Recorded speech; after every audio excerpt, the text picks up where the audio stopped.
Watching Sunday Morning Matters on KC24, your local election headquarters.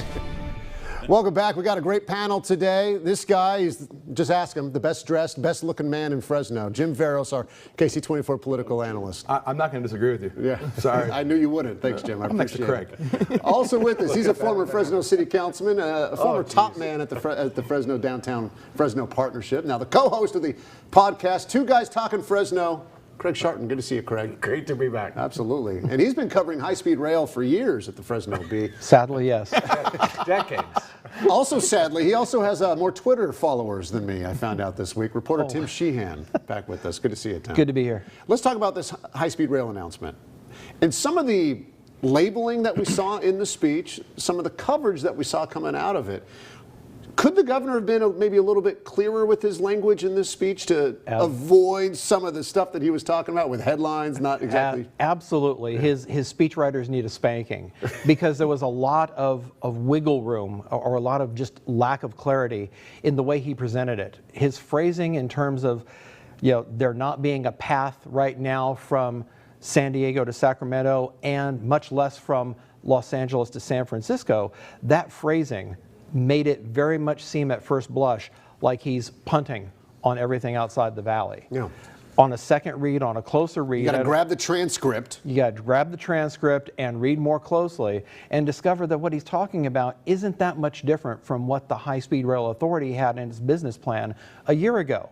The big thing is the idea of a standalone Merced-Bakersfield section that would operate while they're trying to find the money to punch through Pacheco Pass and get to San Jose. And we'll get to what that line would look like here in the valley and who would write it and stuff like that here in just a second. But just the decision to talk about it right now, I get the sense that the governor, obviously he wants to tamp down expectations. Jerry Brown bit off a lot with this project, and he was getting questions nonstop about every single time they'd have a new report come out and it'd be behind schedule, it'd be costing more. Is that why we heard it right off the bat, Jim, in the first state of the state address? Well, listen, a sports analogy, when a general manager comes in, he wants his own guys. He wants his own players. He wants his own coaches.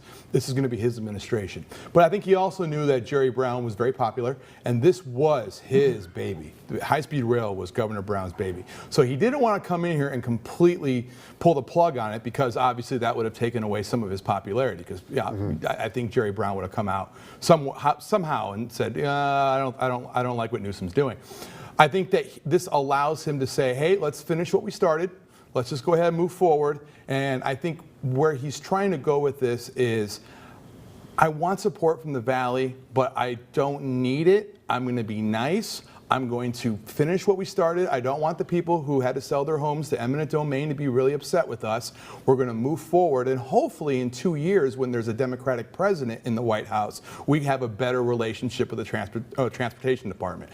Right now, they don't have that, and obviously the governor has an adversarial relationship with the White House. So I think, is it punting, or is it just sort of his new branding? He's the general manager of the state now, and he wants his own players. If you want to bring it down to an easier tackle right off the bat, Craig, and then maybe after that, if it does work and they do then expand after, then the governor can sell it as his own win, can he? Sure. Well, and I think it's an incredible opportunity to be bipartisan. So we've heard from Assemblymember Patterson. He doesn't want this to be just, bridges half built over our freeways and rivers. He doesn't want to leave it. Yeah, he doesn't want it to be leave. Democrats don't want it to be left. So I think there's a brief moment in time, if we can capture it, to say everyone in the Valley needs to get on the same page with this, get over the old rhetoric stuff, and let's figure out how to make this work. And then, I'm the optimist moderate, maybe we can translate that into a few other things like employment and clean air and a few other things if we can take away some of these lightning rod words like high-speed rail and just make it really, really good rail that connects us to the Valley. Well, who cares? In 2027, Gavin Newsom's not in office. You know, so one way or another. He's looking at a different office. Yeah, exactly. Not So already. You don't know. I mean, he could either already- way, he's not in Sacramento. All right, so let's talk about it, because the challenges are still there, though. Even with a much simpler, pared-down plan, there are still so many hurdles to get to just to finish Merced to Bakersfield. Absolutely. I mean, the same challenges that have plagued the construction so far between Madera and Kern County are not going to minimize. It's still going to take right-of-way. You're going 30 miles farther north, so that's another section for which you have to acquire property, which has been a slow and painstaking process. And there's another unanswered question, a crucial unanswered question with regard to this, and that is Proposition 1A, which was a 2008 bond measure, almost $10 billion for high-speed rail. And Proposition 1A has a key provision in it that says thou shalt not subsidize.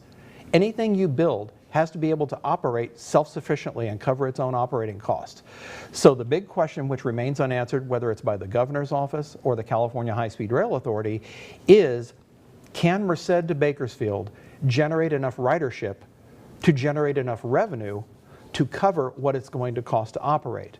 They did that analysis for the Bakersfield to San Jose, what they call the valley-to-valley link, and determined that indeed there would be enough money or enough ridership to generate sufficient money. And that's what the state finance director signed off on to allow them to pull Proposition 1A funds for construction. I'm not sure that the ridership numbers are going to be there to justify construction of this as a standalone segment. You asked the biggest question that people have been asking me, and I've been asking in return.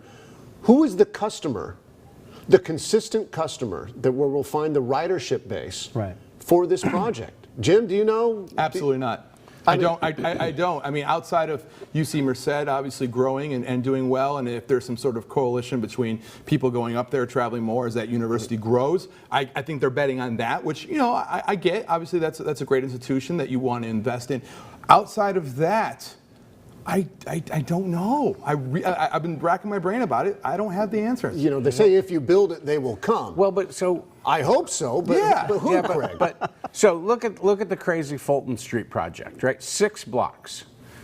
Having done a project is different than not having done a project. There was no plan, there was no money, there was no community support. In fact, there was opposition, there was no political support. But you have to start. And then you have to figure out stuff as you go. Because if you have all the answers on day one, it's never going to happen. You're never going to have a project. So there is some point where you have to have some leap of faith to say, okay, we're going to solve this. We're going to narrow it to this corridor. We're going to figure it out.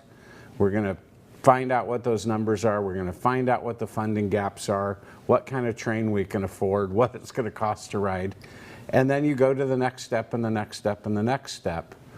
Otherwise, there's no such thing as a big project. Not water, not roads, not trains, nothing. Right. But accomplishing this by 2027 and being ready to operate it by 2027, as the governor told reporters today here in Fresno and in Parlier, is still going to be a challenge. You still have to be able to accomplish it. And there's still hurdles in terms of being able to hang on to the federal funds. There's deadlines still associated with that in terms of the environmental analysis for the rest of the parts of the state. And of course, President Trump has already said, wants his billions back. He said, California has canceled the project. We want our money back. So that's an issue of someone seeing what they want to see in the coverage that's out there. You know, the project isn't canceled. It's maybe in doubt, but it's not canceled. No.